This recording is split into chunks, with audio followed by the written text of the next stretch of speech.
Olá! Nesse vídeo eu vou falar sobre o partograma, que apesar de ser um assunto simples, muita gente que ainda não tem assim a prática, não costuma fazer diariamente o partograma, acaba esquecendo, acaba se confundindo. Então vamos falar sobre o partograma, que é uma representação gráfica da evolução do trabalho de parto. Para a gente entender direitinho o partograma, pessoal, é importante que a gente saiba diferenciar a fase latente da fase ativa do trabalho de parto. A fase latente é aquele momento em que a gestante começa a apresentar contrações uterinas regulares e dolorosas, o suficiente para gerar o apagamento e o amolecimento do colo uterino. Mas aqui nesse momento de fase latente, a dilatação do colo uterino ele vai acontecer lentamente, tá? Numa velocidade inferior a 1,2 cm por hora. Já a fase ativa do trabalho de parto, que também é conhecida como trabalho de parto propriamente dito, é aquele momento em que a gestante vai ter no mínimo 3 centímetros de dilatação se for primípara e no mínimo 4 centímetros de dilatação se for multípara. Tá? E aqui a velocidade de dilatação é mais rápida, superior a 1,2 centímetros por hora. Existem vários modelos de partograma, pessoal, e eu vou colocar para vocês a imagem do modelo mais utilizado de partograma.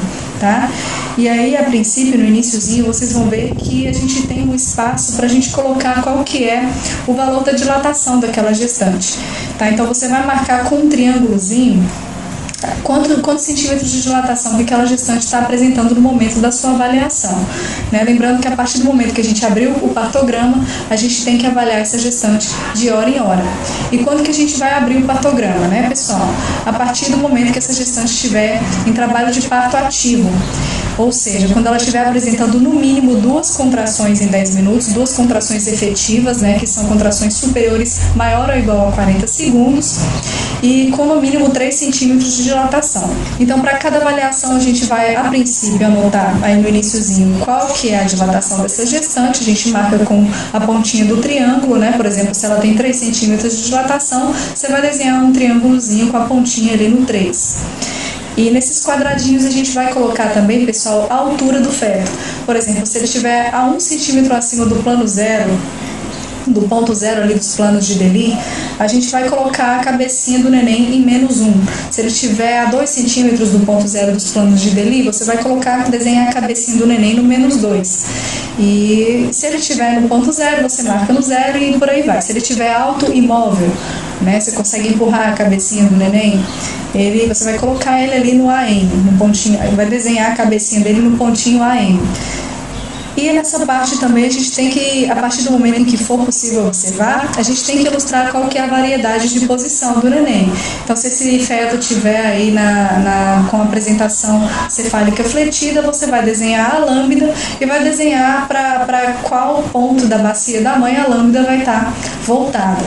Isso aí eu expliquei, que é a variedade de posição. Eu expliquei lá no vídeo de mecanismos do parto, estática fetal e de cinesias. Lá eu falo bastante sobre variedades de posição. Recomendo que, se vocês ainda não têm noção, não sabem, não têm domínio sobre esse assunto, que vocês assistam esse vídeo, lá eu expliquei direitinho, tá? Logo embaixo aí a gente tem uns quadrinhos onde a gente vai estar marcando com uma bolinha qual que é a frequência cardíaca fetal do neném. Então, assim, como é que faz essa avaliação do partograma? Para quem não sabe, a partir do momento em que a gente abriu o partograma, que é quando aquela gestante vai estar em trabalho de parto ativo, 3 centímetros de dilatação no mínimo, com no mínimo 2 contrações efetivas em 10 minutos, a gente abre o partograma e a partir daí a gente vai ter que avaliar essa gestante de hora em hora. Tá? E para cada avaliação, o que a gente tem que fazer? A gente tem que pegar a dilatação dessa gestante, ver quantos centímetros de dilatação tem no colo uterino dela, a gente tem que verificar qual que é a variedade de posição do neném, a gente tem que pegar, anotar o horário e a data da avaliação, a gente tem que pegar o BCF, que são os batimentos cardíacos fetais.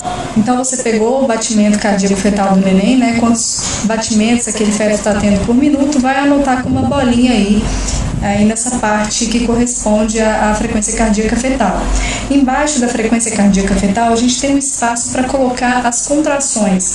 Aí, pessoal, vocês vão marcar quantas contrações essa gestante está tendo em 10 minutos, ou seja, vocês vão marcar a dinâmica uterina dela para cada hora de avaliação. Então, ou seja, se ela teve 4 contrações em 10 minutos, vocês vão marcar aí 4 quadrinhos. E como que vocês vão marcar, né? O quadrinho totalmente preenchido, metade preenchido ou não vai preencher nada? Isso aí vai depender da intensidade das contrações, da duração das contrações. Se essa gestante estiver tendo contração de 40 segundos ou mais, você pinta totalmente o quadrinho. Se ela teve uma contração de 20 a 39 segundos, você vai pintar metade do quadrinho. Agora, se ela está tendo contrações aí com duração de 1 a 19 segundos, você não pinta nada, o quadrinho fica vazio. Então, se no momento da sua avaliação lá da dinâmica uterina, essa gestante apresentou 3 contrações efetivas, ou seja, 3 contrações com duração de 40 segundos ou mais, você vai pintar aí nessa parte 3 quadrinhos totalmente, né, que correspondem a 3 contrações que ela teve nesses 10 minutos com 40 segundos ou mais. Se na próxima hora essa gestante apresentou 4 contrações, sendo 3 delas efetivas, né, com 40 segundos ou mais, e uma contração com duração de 20 a 39 segundos, você vai pintar 3 quadrinhos totalmente e um quadrinho pela metade. E assim vai, tá? Logo embaixo dessa parte que a gente vai colocar a dinâmica da gestante, tem um espaço para a gente colocar sobre a bolsa, né? Se essa bolsa está íntegra ou rota. Se tiver íntegra, você vai colocar um I no momento da sua avaliação. Se tiver rota, você coloca um R. Embaixo da bolsa tem o LA, que significa líquido amniótico. Você vai colocar qual que é a cor, o aspecto daquele líquido amniótico. Se tiver claro, você coloca CL. Se ele tiver meconiado, você põe MEC, de mecon. Embaixo do líquido amniótico, a gente tem um espaço falando sobre a ocitocina, né? Então, se você fez ocitocina nessa gestante, você vai ter que marcar aí no partograma. Embaixo da ocitocina, a gente tem aí um espaço para colocar medicamentos, fluidos e anestesia, caso tenham sido utilizados. E embaixo a gente tem aí um espaço para assinar. A pessoa que examinou assina. A evolução normal de um trabalho de parto, pessoal, é que essa gestante comece a apresentar dilatações numa velocidade de 1,2 a 1,5 centímetros por hora. Se ela começa a apresentar uma dilatação que é inferior a 1 centímetro por hora, você vai ter que os triângulozinhos que você vai marcar ali para representar a dilatação dessa gestante a cada hora. Gente, mais uma vez, me perdoa pelo barulho aqui da quadra. Se eu for desistir, esperar um momento que não tem ninguém aqui jogando, fazendo barulho, ligando som, eu não gravo meus vídeos. É triste, pessoal, mas infelizmente meus vídeos têm que ser com fundo, com barulho no fundo, não tem outro jeito. Tá? Mais pra frente, depois que eu me mudar daqui, ano que vem, eu vou para um lugar mais sossegado e meus vídeos vão ficar mais tranquilos. Enfim, então se essa gestante começar a apresentar menos de 1 centímetro de dilatação por hora, os triângulos que vocês forem marcando ali, representando a dilatação a cada hora, eles começam a se aproximar da linha de alerta. E se esse processo prosseguir, né, continuar com essa velocidade retardada de dilatação, esse triângulo ele vai ultrapassar a linha de ação. Isso aí significa já que o médico ele tem que corrigir, tá? Porque representa uma distócia. Pessoal, as linhas de alerta e de ação elas servem para a gente como um auxílio da dilatação, tá? Para avaliação da dilatação daquela gestante. Não tem nenhuma relação com a descida da apresentação. Vamos falar sobre as distócias agora, que são identificadas através da observação da dilatação dessa gestante e da descida da apresentação.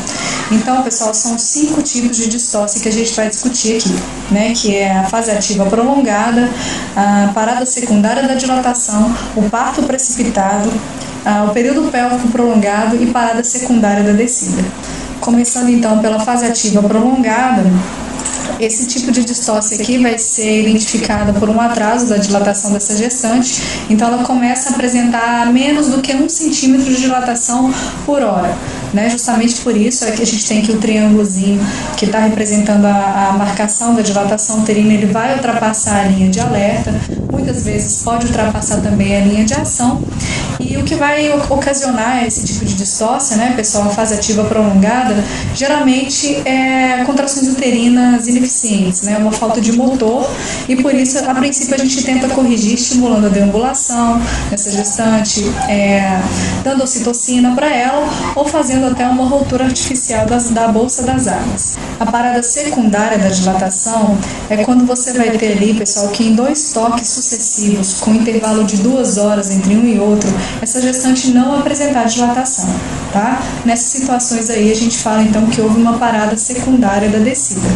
Então, os triângulos que marcam ali a medida da dilatação da gestante vão ultrapassar a linha de alerta, podem também ultrapassar a linha de ação. E a principal causa da parada secundária da descida, pessoal, é uma desproporção cefalopélvica. E essa desproporção ela pode ser relativa ou absoluta. Ela é absoluta quando não tem como o feto passar, ou ele é muito grande, tá, para passagem ali pela bacia, ou a bacia da mãe é muito pequena para passagem do feto. Nesses casos não tem jeito, não tem o que fazer, é mandar essa gestante para cesariana. A desproporção cefalopélvica relativa é aquela que está relacionada com uma posição inadequada do feto, tá? Que não está favorecendo a descida dele.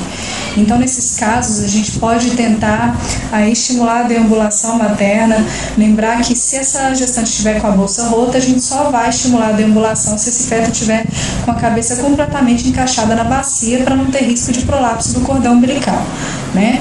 Então, a gente pode estar estimulando a deambulação, pode estar tentando fazer uma analgesia peridural para essa gestante, pode tentar também a ruptura da bolsa das águas, e se não der certo, a gente manda essa gestante também para cesariana. Sobre o parto precipitado ou taquitóxico, é aquele que vai acontecer de maneira muito rápida, né? Você vai ter dilatação completa do colo uterino, descida e expulsão do feto dentro de 4 horas ou menos do canal de parto, né? Porque não teve tempo ali dos tecidos pélvicos se adaptarem para a passagem do feto, que vai acontecer de maneira muito abrupta, né? Pode machucar. E isso aqui é mais comum em multíparas, né? Claro, bem mais raro em primíparas, e pode acontecer também devido à infusão excessiva de ocitocina. A conduta nesses casos aqui, pessoal, é suspender a infusão de ocitocina e aguardar que aquela gestante apresente um padrão de contratividade normal. Prestar bastante atenção também em relação ao sofrimento fetal e, após a expulsão do feto, fazer uma reavaliação do canal de parto em busca de lacerações. O período pélvico prolongado é aquela situação em que o neném está descendo, mas de maneira extremamente lenta. Tá? Então aqui a gestante ela já vai ter 10 centímetros de dilatação, que é a dilatação total do colo uterino, e o neném tá descendo, mas está descendo de maneira muito devagar. A principal causa para isso aqui, né, pessoal, para o período pélvico prolongado é a contração uterina ineficiente, e por isso a gente tenta corrigir administrando ocitocina para essa gestante, tentando a ruptura da bolsa das águas, e nos casos em que forem preenchidos os pré-requisitos, a gente pode estar tentando o fórceps também. A parada secundária da descida ela pode ser observada através de 2 toques consecutivos, né, com um intervalo de 1 hora ou mais entre um e outro. E você vai observar que o neném não está descendo, tá? A principal causa para a parada secundária da descida é também a desproporção cefalopélvica, e a conduta vai depender se é uma desproporção relativa ou absoluta. Se for absoluta, mandar também essa gestante para a realização da cesariana. Se for relativa, a gente pode estar tentando aí a utilização do fórceps se esse feto estiver profundamente insinuado, e claro, se essa gestante estiver com 10 centímetros de dilatação completa do colo uterino. Então é isso, pessoal. Lembrar de abrir o partograma somente a partir do momento em que aquela gestante se encontrar aí no período ativo do trabalho de parto, né? Pelo menos 3 centímetros de dilatação, com pelo menos 2 a 3 contrações efetivas em 10 minutos, né? Contrações com 40 segundos ou mais. Você vai abrir aí esse partograma, então, nessa situação, a partir do momento que foi detectado o trabalho de parto ativo. 1 hora imediatamente após a primeira marcação no partograma, você vai traçar a linha de alerta, e 4 horas depois você vai traçar a linha de ação. Então, sobre o partograma é basicamente isso, pessoal. Eu espero ter ajudado vocês. A minha referência foi também o Medicurso. Muito obrigada.